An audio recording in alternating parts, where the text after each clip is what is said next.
దేవుడు మనకిచ్చినటువంటి శ్రేష్టమైనటువంటి ఈ దినమును బట్టి, మరి శ్రేష్టమైనటువంటి జీవితమును బట్టి ఆయన తన సజీవ రెక్కల చాటును మనల్ని కాచి, మరి కరుణ కలిగినటువంటి దేవుడు,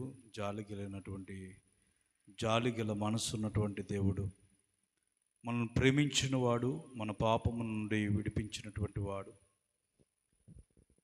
ఆయన మనకు తోడుగా ఉన్నాడు. మనము ఆపదల్లో పడకుండా, శ్రమల్లోనూ పడకుండా ఆయన దినదినము మనల్ని కాస్తూ మరి బలపరుస్తున్నటువంటి దేవాది దేవునికి ఈ శుక్రవారం ఆరాధన ద్వారా దేవుడు మనకు ఒక అవకాశం దేవుడు అనుగ్రహించాడు. ఈ వారమంతా గడిచినటువంటి దినాలన్నీ కూడా, ఆ క్షణాలన్నీ మనపై ఉంచి మహిమకర్మగా, దీవెనకర్మగా దాటించిన దేవునికి ఒకసారి గట్టిగా దేవునికి స్తోత్రాలు తెలియచేద్దామా? రెండు చేతులు పైకెత్తి హల్లెలూయా, హల్లెలూయా. బ్రతికున్నాము అంటే ఆయన కృపే.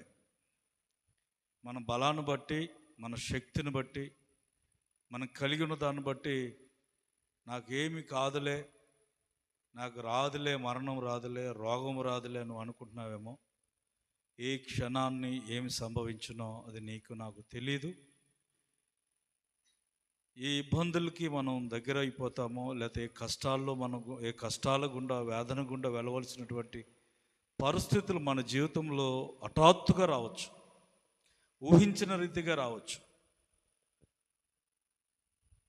మేలు పొందుకోవటానికి నీకు కొంత టైం రావచ్చు, కానీ కీడు రావడానికి మాత్రం టైం మాత్రం పట్టదు. కనుక బ్రతికున్న మనం దేవుడిచ్చినటువంటి ఆయుష్ కాలంలోనే, దేవుడిచ్చినటువంటి ఆ వయస్సులోనే మనం సమయాన్ని వృధా చేయకుండా, సమయాన్ని పాడు చేసుకోకుండా దేవుని మందిరములో, దేవుని సన్నిధిలో ఆయన స్తుతించేవారముగా, ఆయన ఆరాధించేవారముగా మనము ఈ రాత్రి ఉండాలని నేను ప్రభు పేరిట మనవి చేస్తున్నాను. ఈ శుక్రవారం ఉపవాస ప్రార్థనా కూటములో మనం కొన్ని అంశముల కొరకు, గ్రామంలో బలహీనులు చాలామంది ఉన్నారు. మరి గ్రామంలో మరి గృహాల నిర్మాణములు ఉండి సకంలో ఆగిపోయినటువంటి వారు చాలామంది ఉన్నారు. అయితే గ్రామంలో గృహాలు నిర్మించుకుని మరి ప్రభుత్వం నుంచి వచ్చే పథకాల కొరకు ఎదురు చూసే బిడ్డలు చాలామంది ఉన్నారు. ఏది ఏమైనా రాజుల కొరకు, ప్రధానుల కొరకు, అలాగే గతం పరిపాలించినటువంటి నాయకుల కొరకు, ప్రజెంట్ పరిపాలిస్తున్నటువంటి నాయకుల కొరకు, వారి క్షేమము కొరకు మనం ప్రార్థించగలగాలి. రాజు మంచివాడైతే తన రాజ్యం అంతా కూడా బాగుంటుంది. వ్యక్తుల కొరకు మీకు తెలియకపోవచ్చు, కుటుంబాల వారుగా ప్రార్థన చేయండి. వీటన్నిటిని నేను ఎంత కరెక్ట్గా మాట్లాడుతున్నాను. ఇంటి పేరులో ఎంతమంది పిల్లలు ఉన్నారో, ఆ ఇంటిలో ఎంతమంది యవనస్తులు ఉన్నారో వారందరి కొరకు నేను ప్రార్థన చేస్తున్నాను ప్రతిదినం. కనుక మీ అందరూ కలిపి మరి మీరు ప్రార్థన చేయాలి. ప్రార్థన ప్రతి పరిస్థితులను సరిచేయను అని వాక్యం చదివిస్తుంది. స్తుతిని స్థితిని మారుస్తుంది. ప్రార్థన నైవేద్యం ఎప్పుడైతే దేవుని సన్నిధిలో మనం వేసామో, ఆ ధూపము ఆయన పాదముల చేత చేరిందో, ఖచ్చితంగా దేవుడు నీ ఎదుటుంటాడు, నీ తోడుగా ఉంటాడు. నీకు బదులుగా నీ సమస్యలలో, నీ బాధల్లో ఆయన నుండి నడిపిస్తాడు. ఆయన నుండి నీ బాధలన్నింటినీ నిర్మూలన చేస్తాడు. నీ దుఃఖ సమయంలో ఆ దుఃఖమును సంతోషంగా మార్చడానికి ఆయన నీ ముందు ఉంటాడు. వాక్యాన్ని చదువుకుందాం. కొన్ని నిమిషాలు దేవుని వాక్యాన్ని మనం విందాం. యెషయా రాసినటువంటి గ్రంథం 43వ అధ్యాయము. మునుపటి వాటిని జ్ఞాపకము చేసుకునక పూర్వకాలపు సంగతులను తలంచుకొనకుడి. అయితే గతంలో మనం పాపం చేసాం. గతంలో అల్లరిగా మనం తిరిగాం. గతంలో ప్రియమైనటువంటి సంఘమా, సిగరెట్స్ అలాగే మరి మద్యం లాంటి తాగుతూ వ్యభిచార కార్యాలు చేస్తూ బూతులు మాట్లాడుతూ గతం అంతా ఓ భయంకరమైనటువంటి స్నేహితులతో తిరిగి నిన్ను నీవే పాడు చేసుకున్నావు. గతం మన జీవితానికి మంచిది కాదు, మంచిదిగా అనిపించదు. కాబట్టి దాన్ని విడిచిపెట్టి ఆత్మీయ జీవితంలోనికి అడుగుపెట్టాం. గతాన్ని విడిచిపెట్టాం, గత జీవితాన్ని విడిచిపెట్టాం, గత సాక్ష్యాన్ని వదులుకున్నాం, గత బ్రతుకుని పాపపు హీనమైనటువంటి పాపిష్టి పనులన్నిటిని మానుకొని నూతన ఆలోచన చేత, నూతన తలంపులతో, దేవుడిచ్చే మాట చేత మనము దినదినము బలపరుస్తూ, మన బలహీనతల నుండి దేవుడు బలపరుస్తున్న దేవుణ్ణి మహిమపరుస్తూ మన జీవితాన్ని కొనసాగిస్తూనే ఉన్నాం. గతమంతా అపవిత్రతతో అలాగే గతమంతా నిండిపోయింది. గతాన్ని మనం ఆలోచిస్తే అది సుఖము లేనటువంటి గతం. గతం గురించి ఆలోచిస్తే అది ఆనందము లేనటువంటి గతం. గతం మన జీవితంలో ఆ గతం మన జీవితాన్ని ఆటలాడుకుంది అనటానికి అతిశక్తము లేదు. దేవునికి స్తోత్రం చెప్పాలి. కనుక ఆ జీవితమును విడిచిపెట్టాం. అది అంత మంచి జీవితము కాదు. వాక్యం వింటున్నటువంటి ప్రియమైనటువంటి సంఘమా, గత జీవితం అంతా కూడా అది చీకటి కార్యాలతో చీకటిమయమైనటువంటి జీవితం. జ్ఞానం లేనటువంటి కాలం. దేవుడు తన మాట చేత జ్ఞానమును, వివేకమును అనుగ్రహిస్తున్నాడు. తెలివిని, బుద్ధిని ఆయన నేర్పిస్తున్నాడు. ఏది మంచిదో, ఏది క్షేమమో, ఏది లాభకరమో ఆయన నీకు తేటగా తెలియపరుస్తున్నాడు. పెరిగినటువంటి సంఘమా, దేవుడు ఈ సమయంలో నిన్ను హెచ్చరిస్తున్న మాట ఏమిటంటే, వెనుకకు తిరగకండి. గతాన్ని విడిచిపెట్టిన నీవు మరి గత అనుభవాల్లోనికి నువ్వు వెళ్ళొద్దు అంటూ ఓ మాట అన్నాడు. మునుపటి వాటిని మీరు తలంచుకొనకొడి. పూర్వకాలపు సంగతులను మీరు తలంచుకొనకొడి. చూడండి, నువ్వు పూర్వం ఏం చేసావు? నీ పూర్వస్థితి ఏంటి? పూర్వస్థితి ఏంటి నీది? పాడైపోయినటువంటి స్థితి, ఎవరు బాగుపరచలేనటువంటి స్థితి, మంచి మర్యాద లేనటువంటి స్థితి, బూతులాడుతూ కచ్చాలు పోసి జగడాలకు వెళ్ళే స్థితి. ఇటువంటి సంఘం, ఒక విషయాన్ని మీరు ఆలోచించండి. ఏ వీధిలో చూసిన ఇది వరకు గొడవలు ఉండేవి, ఇప్పుడు ఉంటున్నాయా? వాక్యము దేవుని సేవకుల చేత విస్తరించబడుతుంది. వాక్యం చేత మనుషుల హృదయాలను కడుగు వేస్తున్నాడు దేవుడు, సరిచేస్తున్నాడు దేవుడు. ప్రియమైనటువంటి సంఘమా,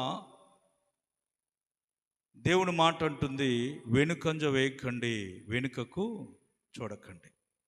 గతం వైపు మీరు చూడొద్దు, నువ్వు ముందుకు సాగిపో.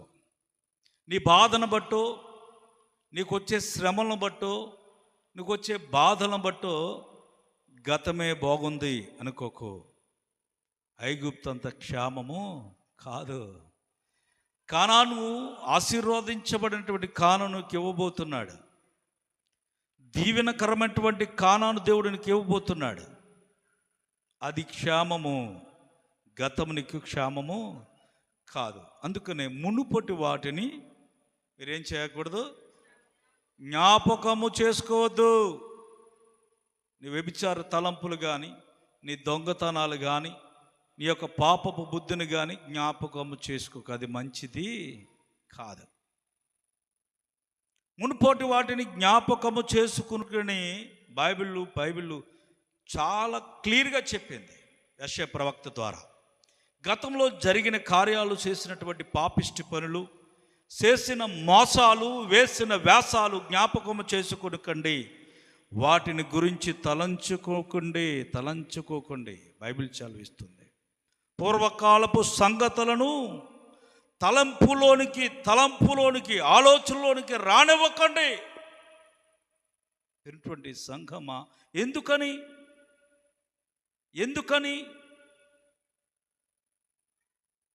ఇప్పుడు మనం ఎలాంటి వారం తెలుసా? బైబిల్ ఏం చెల్లుస్తుంది? ఎవడైనను క్రీస్తునందున్న ఎడలా వాడు నూతన సృష్టి. బైబిల్ చదివిస్తుంది. ఇప్పుడు మనం నూతన సృష్టి. మన జీవితంలో ఎప్పుడు నూతన కార్యాలు ఉండాలి, నూతన ఆలోచనలు ఉండాలి. పాతవి ఉండకూడదు. పాత ఆలోచనలు కానీ, గతించినటువంటి కార్యాలు కానీ నీ జీవితంలో ఉండటానికి వీలు లేదు.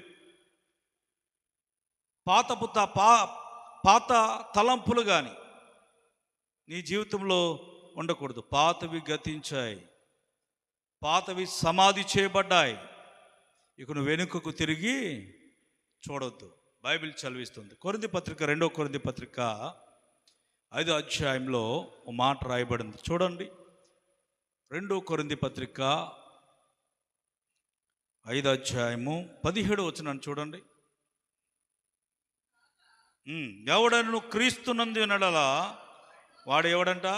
నూతన సృష్టి, పాతవి గతించను, ఇదిగో క్రొత్తవాయను. మనం దేవుల్లో ఒక నూతన సృష్టి అంట. దేవుని సన్నిధిలో ఉన్నటువంటి మన జీవితం ఒక నూతన సృష్టి, మన హృదయం ఒక నూతన సృష్టి, మన ఆలోచనలు ఒక నూతన సృష్టి. అన్నీ నూతనముగా మార్చాడు దేవుడు. తన రక్తమును కార్చాడు. మన పాత గతాన్నంతటిని ఆయన కడిగాడు. ఆయన పరిశుద్ధమైనటువంటి రక్తము చేత నిన్ను నన్ను శుద్ధి చేశాడు, పవిత్రపరిచాడు, పరిశుద్ధినిగా మార్చాడు. ఆయన పరిశుద్ధతను నీకు అనుగ్రహించాడు.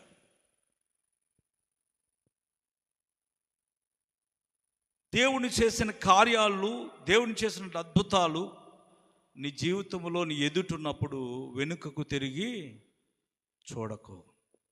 లోతు భార్య దేవుడు ఇవ్వబోతున్నటువంటి ఘనత కంటే తన సంపాదన మీద ఉన్నటువంటి దృష్టే, ఆ వెనుకున్నటువంటి స్థితే గొప్పదనుకుంది. అందుకనే దేవుని మాట కానీ, దేవుని యొక్క ఉద్దేశంలో కానీ ఆమె లేదు. ఎప్పుడైతే తన తలంపులను దేవుడు చూశాడో, ఆమె వెనుకకు తిరిగి చూసిన వెంటనే ఉప్పు స్తంభము అయిపోయింది. ఉన్నటువంటి సంఘమా, నీ తలంపు నీలో పుట్టక మునిపే నిన్ను ఎరిగి ఉన్నటువంటి దేవుడు, నిన్ను సృష్టించినటువంటి దేవుడు. నీ హృదయంలోనికి ఆలోచన రాక మునిపే నువ్వు ఎలాంటి ఆలోచనల్లో ఆలోచించగలవో దేవుడిని చూసే దేవుడు, నిన్ను పరిశీలించే దేవుడు. ఆదికాండం 19వ అధ్యాయంలో ఈ లోతు భార్య గురించి 2-3 మాటలు నేను చెప్పి నా పాఠాన్ని ముందుకు వెళ్తాను. లోతును బహుగా ఆశీర్వదించాడు. ఎవరి లోతు? అబ్రహాము అన్నదమ్ముల్లో ఒక సహోదరుడు, కుమారుడు.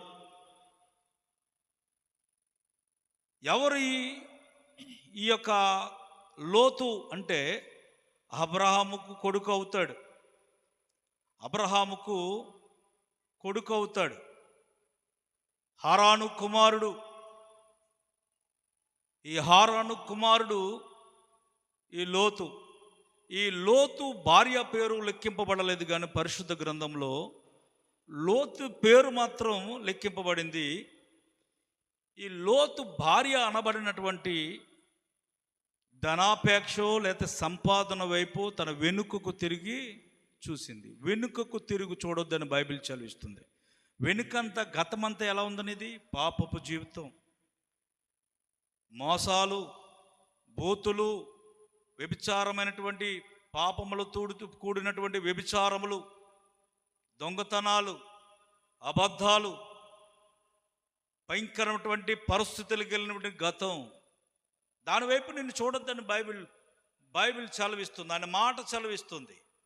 లోతు భార్య వెనుకకు తిరిగి చూసింది. ఈ సొదొమ గొమొర పట్టణాలను దేవుడు నాశనం చేయాలనుకున్నాడు. ఒకప్పుడు ఈ సొదొమ గొమొర దోచుకోబడింది. అబ్రహాము తన సైన్యంతో వెళ్ళి సొదొమలో దొంగిలించబడినటువంటి దాసులను ఆ యొక్క ఆస్తిని, గొమొరలో దొంగిలించబడిన ఆస్తి, అక్కడ దాసీలను వారి ఊరిలో సొదొమ గొమొరలో ఉంటున్నటువంటి లోతు ఆస్తిని, తన దాసీలను అబ్రహాము తీసుకుని వచ్చాడు. ప్రియమైనటువంటి సంఘమా, ఇదే లోతుకు అప్పగించాడు అబ్రహాము. ఒకప్పుడు తన సేవకుడైనటువంటి అబ్రహామును సొదొమ గొమొరను కాపాడడానికి దేవుడు అబ్రహామును ఏర్పాటు చేసుకున్నాడు. ఇదే ఆ సొదొమ గొమొర పట్టణాలని దేవుడు రక్షించడానికి లోతును అక్కడ ఏర్పాటు చేశాడు. లోతు ద్వారా అబ్రహాము ఆ పట్టణాల ఆస్తిని కానీ, ఆ పట్టణంలో ఉన్నటువంటి ఆ పట్టణంలో ఉన్నటువంటి ప్రజలందరినీ కూడా అబ్రహాము కాపాడినట్లుగా వాక్యం చదివిస్తుంది. ఇప్పుడు సొదొమ గొమొర దేవుని దృష్టికి ఎలా ఉంది? బహు అసహ్యముగా ఉన్నది కనుక సొదొమ గొమొర పట్టణములను దేవుడు ఏం చేయాలనుకున్నాడు? నాశనము చేయాలనుకుని తన ప్రియమైనటువంటి బిడ్డ కుమారుడు లోతు అనే తన ప్రియమైనటువంటి బిడ్డ ఉన్నాడు. లోతు చాలా యథార్థవంతుడు, లోతు చాలా భయం కలిగినటువంటి వాడు. దేవుడు తన ఇంటికి వచ్చినప్పుడు ఎంత ప్రేమతో తన ప్రియమైనటువంటి దేవుని యొక్క రూపమును చూసి వారికి ఎంత గొప్ప ఆతిథ్యం ఇచ్చాడు. దేవునికి స్తోత్రం, హల్లెలూయా.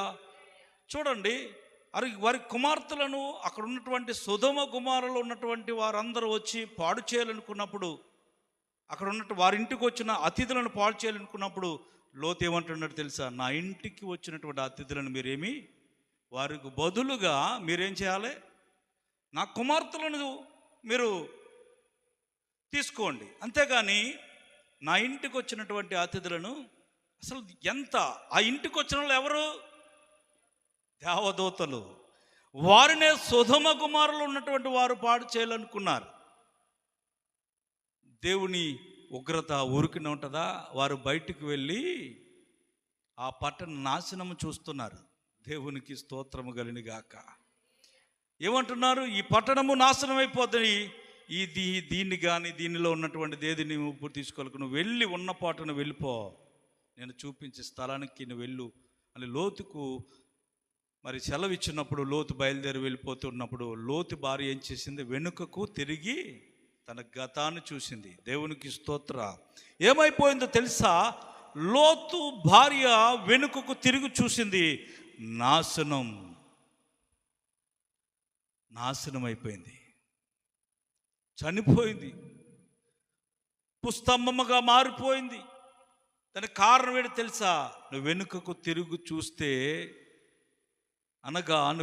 తిరిగి చూస్తే నాశనము తప్ప ఏమీ కనపడదు. అయితే ముందుకు సాగిపో, ధన్యత. నువ్వెప్పుడు కూడా దేవుని ప్రియమైనటువంటి బిడ్డ, దేవుని సన్నిధిలో ఉన్నటువంటి సంఘమా, నువ్వు ముందుకు సాగిపోతే అది నీకు ధన్యత. నువ్వు వెనుకకు తిరిగి చూసావంటే అది నీకు నాశనం. ఎప్పుడు వెనుకకు తిరిగి చూడొద్దు. బైబిల్ చదివిస్తుంది, వెనుకకు తిరుగు మునుపటి వాటిని మీరు జ్ఞాపకము చేసుకునకూడదు. మనలో కొంతమంది ఏ సంపాదన అయితే విడిచిపెట్టారో, ఏ పాపిష్టి అలవాట్లయితే విడిచిపెట్టారో, ఆ పాపపు సంపాదనను, ఆ పాపపు సంబంధాన్ని మరలా వెతుకుతున్నారా? జాగ్రత్త, నాశనమే. ప్రియమైనటువంటి సంఘమా, దేవుడు మాట సెలవిస్తుంది దినాన్ని. నువ్వు వెనుకకు తిరిగి చూడొద్దు. ఏ పాపిష్టి తలానైతే విడిచిపెట్టావో, ఏ పాపిష్టి తలంపులైతే నువ్వు విడిచిపెట్టావో, ఏ పాపిష్టి పనులైతే నువ్వు విడిచిపెట్టావో, ఏ పాపిష్టి కార్యాలైతే నువ్వు విడిచిపెట్టావో, విడిచిపెట్టిన దానిని వెనుకకు తిరిగి ఆలోచించావంటే అది నాశనమే. నువ్వు వెనుకకు తిరిగి చూడొద్దు, ముందుకు సాగిపో, నీకు ధన్యత.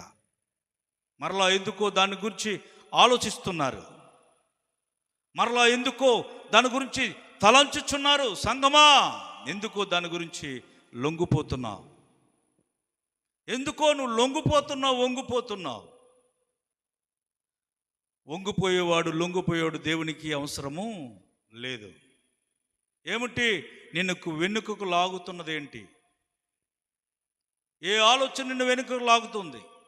ఏ తలంపు నిన్ను వెనుకకు లాగుతుంది? ఏ పాపిష్టి పనులు నిన్ను వెనుకకు లాగుతున్నాయి? విడిచిపెట్టినటువంటి పాపము నిన్ను ఆకర్షించేదిగా ఉందా? ఒక్కసారి ఆలోచించు. వెనుకకు తిరిగి అది చూడక, అది నిన్ను నాశనమునకు నడిపిస్తుంది. దేవునికి స్తోత్రం. హల్లెలూయా, హల్లెలూయా. నువ్వు వెనుకకు తిరిగి చూస్తే నాశనము, నరకం తప్ప నీకు ఏది లేదు. నువ్వు నాశనం అయిపోతావు, నరకంలోనికి వెళ్ళిపోతావు. ఫిలిప్పీ పత్రికలో 3వ అధ్యాయం ద్వారా దేవుడు మాట్లాడుతున్నాడు. 13-14 అధ్యాయంలో వచనంలో ఫిలిప్పీ పత్రిక చూడండి, బైబిల్లో అందరూ చూడండి. ఫిలిప్పీ పత్రిక, అమ్మా చదవమ్మా, 13-14.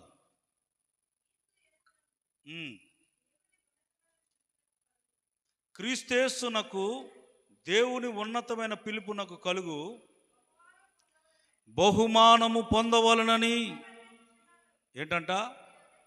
గురి యొద్దకే పరుగెట్టుచున్నాను. కాబట్టి మనలు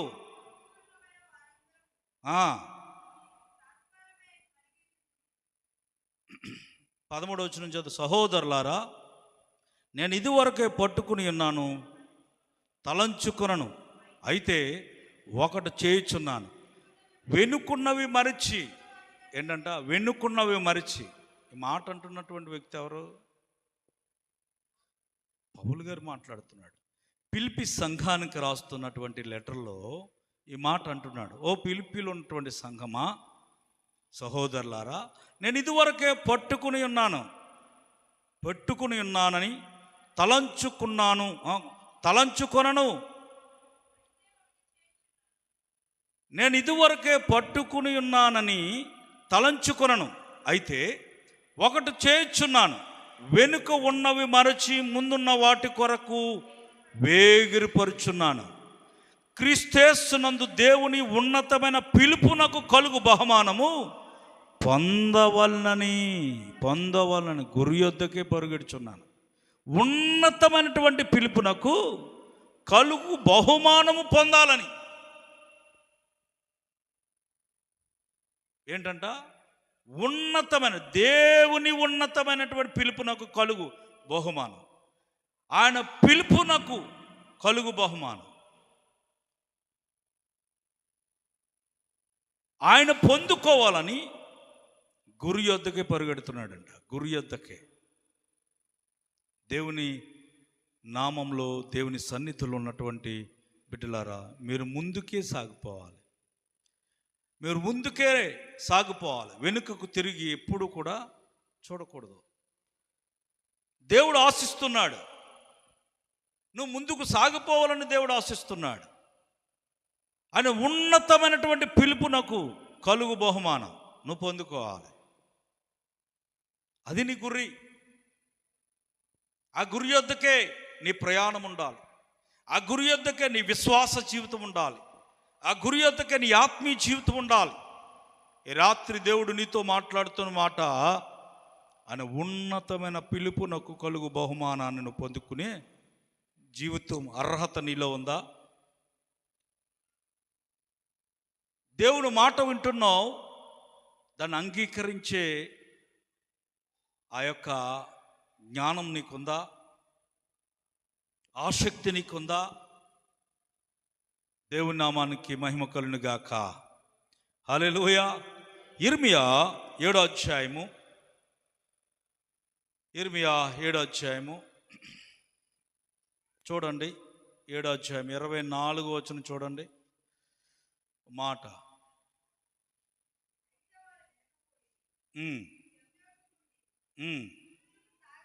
అయితే వారు వినకపోయిరి, చెవియొగ్గకుండిరి.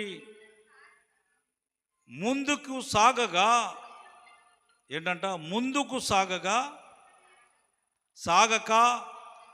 వెనుక తీయచ్చు తమ ఆలోచనలు బట్టి తన దుష్ట హృదయ కాఠిన్యమును అనుసరించి నడుచుచూ వచ్చరి. అబ్బా, ఏంటంట, వెనుకకు తిరిగి చూస్తే నాశనం, నరకం తప్ప నీకేమీ లేదు కదా. మీరు ముందుకే కొనసాగిపోలను దేవుడు ఆశిస్తున్నాడు కదా. మరి మీ పితరుల కంటే మీరు దుష్టులు ఎందుకు అయిపోయారు? మీ పితరుల మీద మీ దుష్టత్వం మరీ అధికమైపోయింది. దేవుని మాట అంటున్నాడు.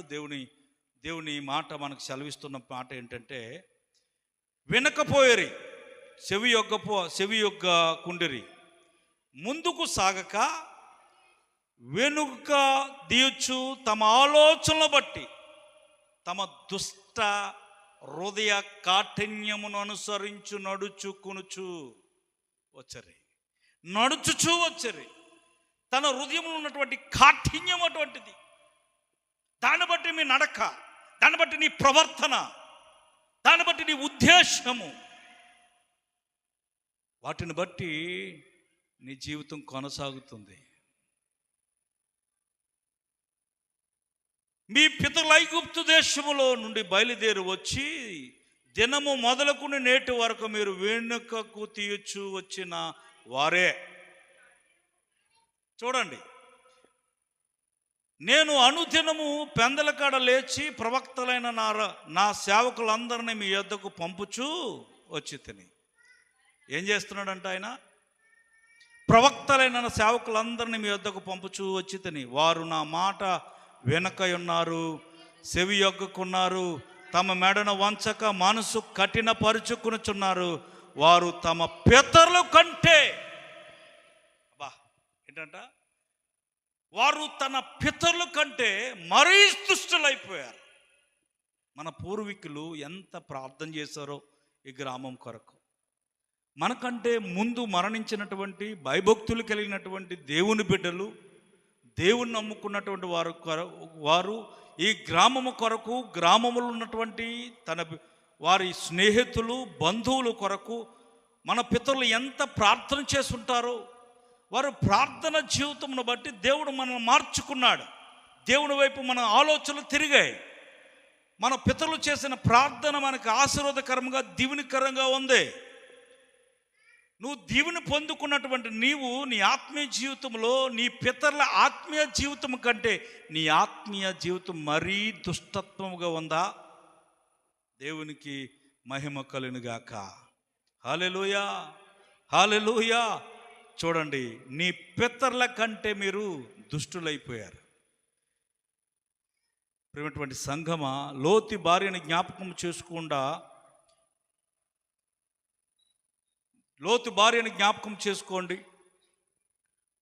వెనుకకు తిరిగితే నాశనం కదా. లోతు భార్యని జ్ఞాపకం చేసుకోండి. మరి లోతు భార్య వెనుకకు తిరిగి చూసింది కదా. అప్పుడు మనం ఎవరి వైపు చూడాలి? యేసుక్రీస్తు వైపు మాత్రమే చూడాలి. యేసు వైపు చూడు, నీ బాధలంతా పోవును. యేసు వైపు చూడు, నీ శ్రమలన్నీ పోవును. యేసు వైపు చూడు, నీకు నిత్యత్వము లభించును. దేవునికి స్తోత్రము కలుగునుగాక. హల్లెలూయా. గలతీ 2:20 వచనంలో చూడండి. గలతీ 2:20, గలతీ పత్రిక, అపోస్తలుడైన పౌలు రాసినటువంటి గలతీ పత్రిక 2:20 వచనాన్ని ఒకసారి మీరు చూడండి. అమ్మా, నేను క్రీస్తుతో కూడా సిలువ వేయబడి ఉన్నాను. అబ్బా, నేను ఇంకాను జీవించేవాడు నేను కాను, క్రీస్తే నా యందు జీవించుచున్నాడు. జీవించేవాడు నేను కాదు, క్రీస్తే నాయందు జీవించున్నాడు. ప్రతి విశ్వాసి ఆత్మీయ స్థితి ఎలాగ ఉండాలి? జీవించుచున్నవాడు నేను కాదు, నాయందు క్రీస్తు జీవించున్నాడు.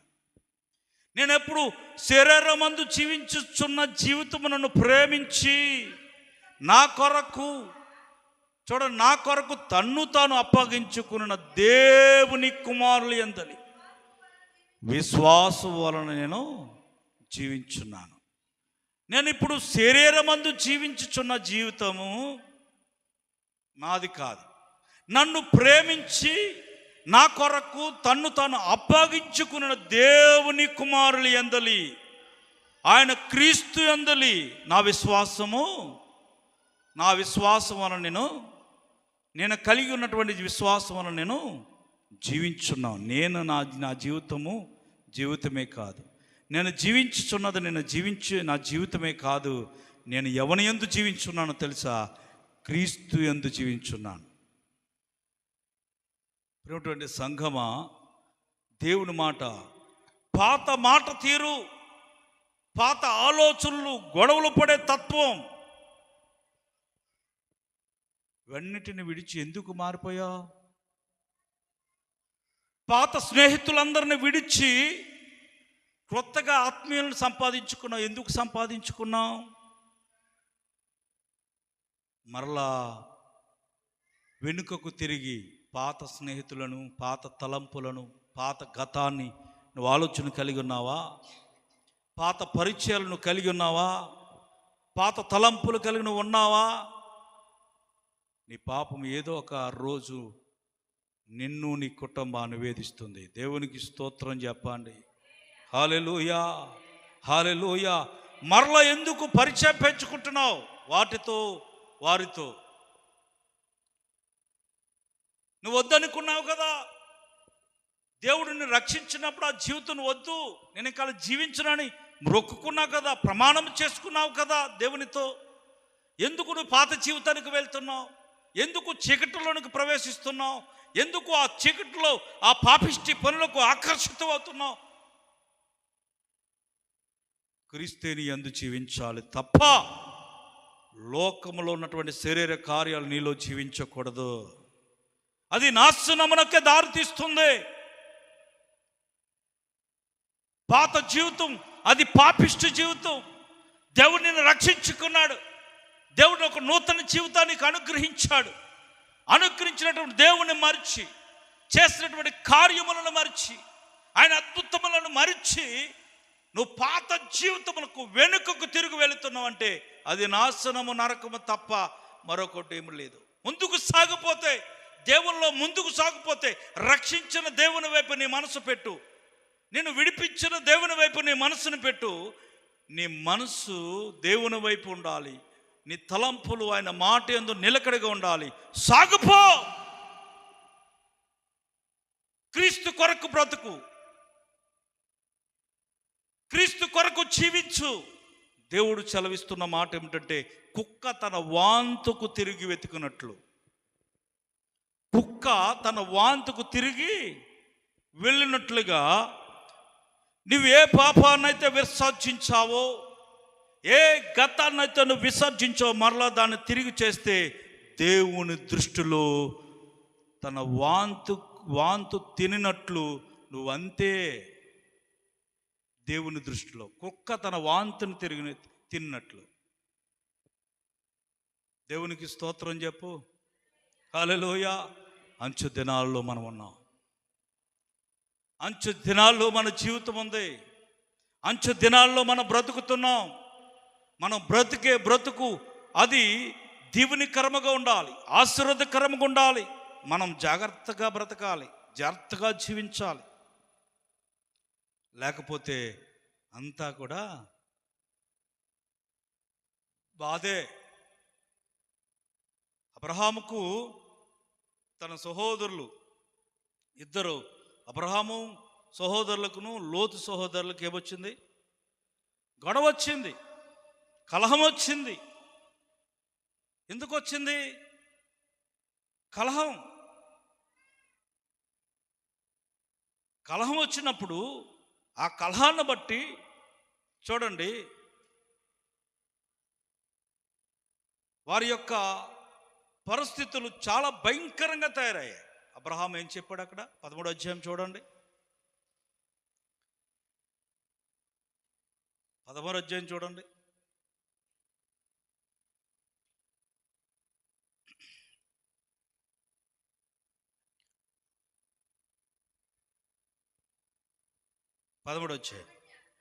అబ్రహాం కాబట్టి 7 వచ్చును. అబ్రహాము పశువుల కాపరులకు, లోతు పశువుల కాపరులకు కలహము. ఆ కాలమందు కనాలీలు, పెర్జీలు ఆ దేశంలో కాపురముండ్రు. కాబట్టి అబ్రహాము మన బంధువులము గనుక నాకు నీకు నా పశువుల కాపరులకును నీ పశువుల కాపరులకును కలహము ఉండకూడదు. దేశమంతయు నీ ఎదుటనున్నది కదా, దయచేసి నన్ను విడిచి వేరుగా నుండుము. నువ్వు ఎడమ తట్టుకునకు వెళ్ళుము, నేను కుడి తట్టుకును వెళ్ళిన ఎడల నేను ఎడమ తట్టుకును వెళ్ళుదునని లోతుతో చెప్పగా, లోతు తన కన్నులెత్తి యొర్దాను ప్రాంతమంతటిని చూసెను. యెహోవా సొదొమ గొమొర్ర అను పట్టణములు నాశనము చేయక మునుపు సోయారుకు వచ్చు వరకు అదంతా యెహోవా తోట వలె, ఐగుప్తు దేశం వలనే నీళ్లు పారు దేశమై ఉండెను. అటువైపు వెళ్ళాడు. నేను చెప్పానుగా, లోతు ఎవరి కుమారుడు? హారాను కుమారుడు. హారానుకు పుట్టిన బిడ్డలు ఎంతమంది? చెప్పాలి, కరెక్ట్గా చెప్పాలి. మరి కాదు, హారానుకు పుట్టినటువంటి కుమారులు కుమారులు కాదు, 2 పిల్లలు.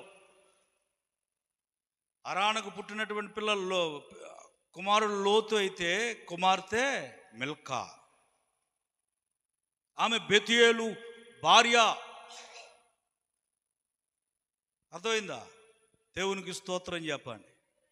హల్లెలూయా, హల్లెలూయా. చూడండి పరిశుద్ధ గ్రంథం.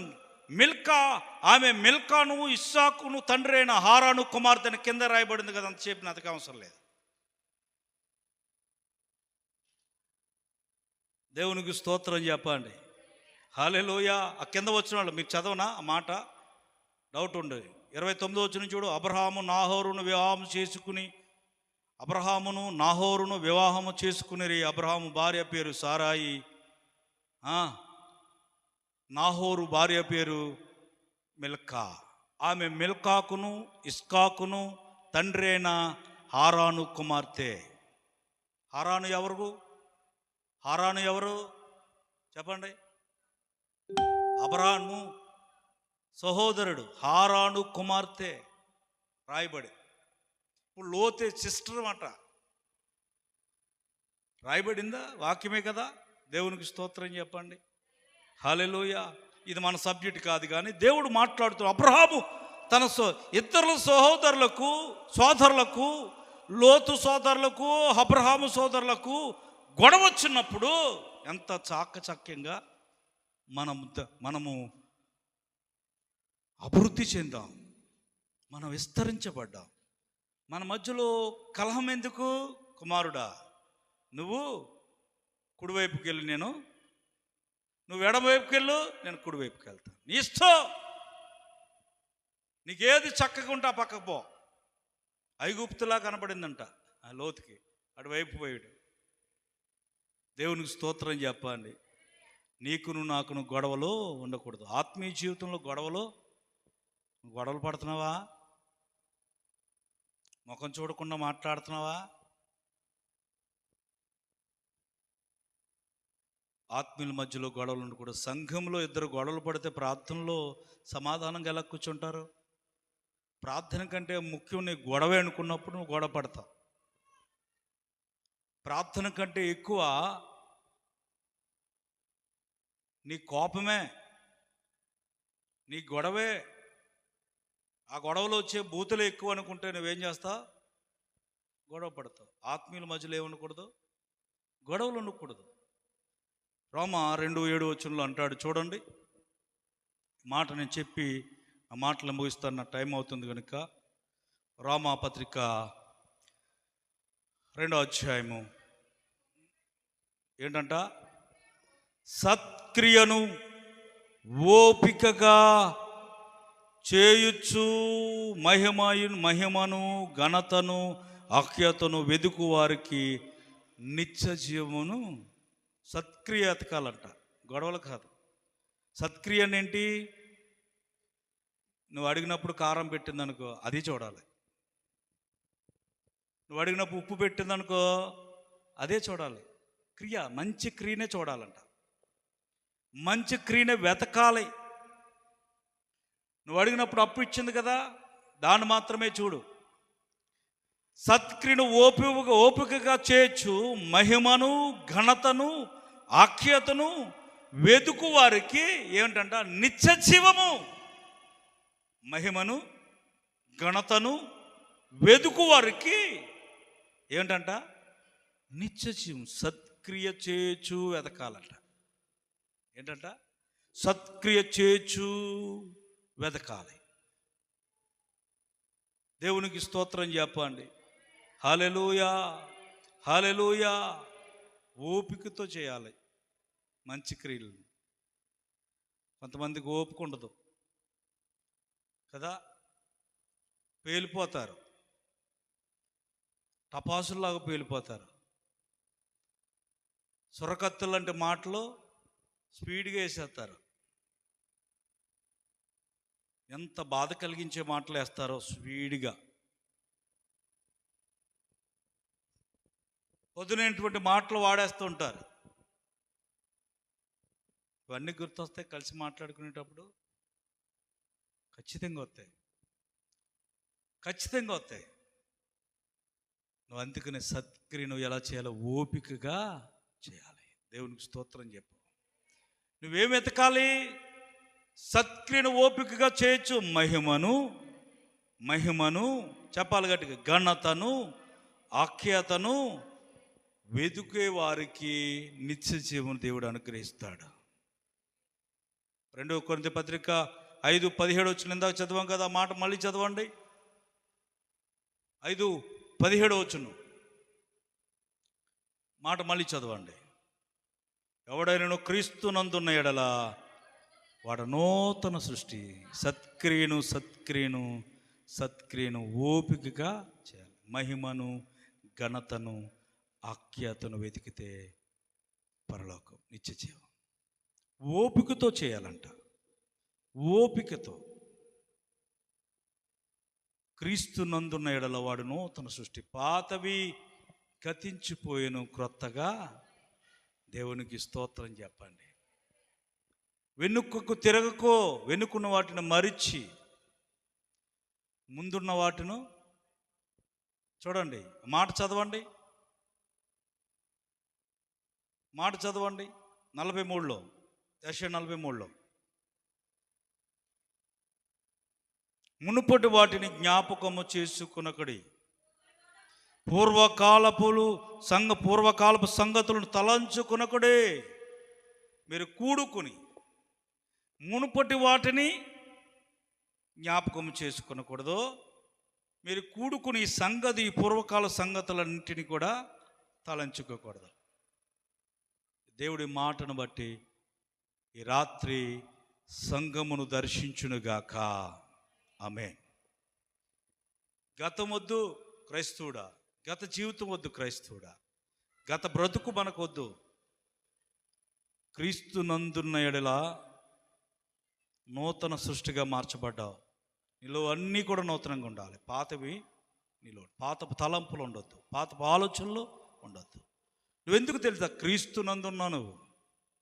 క్రీస్తునందు నీ జీవితం ఉంది, క్రీస్తులో నీ బ్రతుకు ఉంది, క్రీస్తులో నీ పాదం ఉంది, క్రీస్తులో నీ ఆలోచనలు ఉన్నాయి, క్రీస్తులో నీ తలంపులు ఉన్నాయి. అన్నీ నూతనంగానే ఉండాలి. మళ్ళీ పాత వాటి కొరకు నువ్వు చూడకూడదు.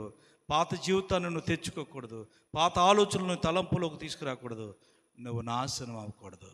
ఆ నాశనం నరకంలోనికి తీసుకువెళ్ళిపోతే అక్కడ అగ్ని ఆరదు, పురుగు సావదు. ఈ జీవితం నువ్వు కలిగి ఉండాలంటే, ఈ దేవుని సన్నిధిలో నిలబడి యథార్థ నీతి జీవితాలు కలిగి నువ్వు జీవించాలి అంటే నువ్వు ప్రార్థన జీవితం కలిగి ఉండాలి. ప్రార్థన చేయి. దేవునికి మొర్రపెట్టు. దేవునికి మొర్రపెట్టే నీవు ప్రతీదీ దేవుడు నీలో అసహ్యమైన వాటన్నిటిని కూడా ఆయన దూరం చేస్తాడు, నీకు దూరముగా ఉంచుతాడు. దేవునికి స్తోత్రం చెప్పండి. దేవుడు ఈ మాటలు దేవుడు దీవించునుగాక. ప్రార్థన చేసుకుందాం. తల్ల వంచండి. ప్రార్థన. మహాపరిశుద్ధుడా, ప్రేమగల తండ్రి, నీ స్తోత్రాలైనా గతమంతా పాపపు ఆలోచనలు, అల్లర్లతో కూడినటువంటి పరిస్థితులు, గతమంతా సిగరెట్స్, గతమంతా వ్యభిచారం, గతమంతా బూతులు మాట్లాడే తత్వం, గతంలో నాయనా లోక స్నేహితులతో తిరిగాం, ఆత్మీయులకు దూరంగా ఉన్నాం. అవి నన్ను పాడు చేశాయి. పాడైపోయిన జీవితమును నూతనముగా మార్చావు ప్రభా. నూతనముగా మార్చవడు నీవు. గతాన్ని మళ్ళీ మేము చూసేవారము కాకుండా వెనుకకు తిరిగితే నాశనమే, నరకమే నిన్ను వాక్యం చదివించదు. లోతు భార్యని జ్ఞాపకం చేసు. వెనుకకు తిరిగే ఆలోచన కానీ లొంగిపోయే వారముగా కాకుండా ఆయన మా తలంపులలో ఆయన నిబంధన, నీ వాక్యపుతో ఆయన నిబంధన చేసి మమ్మల్ని నడిపించి బలపరచండి. విన్నటువంటి వాక్యం ద్వారా వీళ్ళను బలపరచండి. వారం అంతా రేపు ఆయన ఆదివారము మేమందరం కలుసుకుని ఆరాధించే భాగ్యం మాకును కలుగు చేసి నడిపించమని మా ప్రభువును మా రక్షకుడైనటువంటి యేసుక్రీస్తు నామములో వేడుకుంటున్నాము తండ్రి. ఆమేన్. ప్రార్థన చేద్దాం.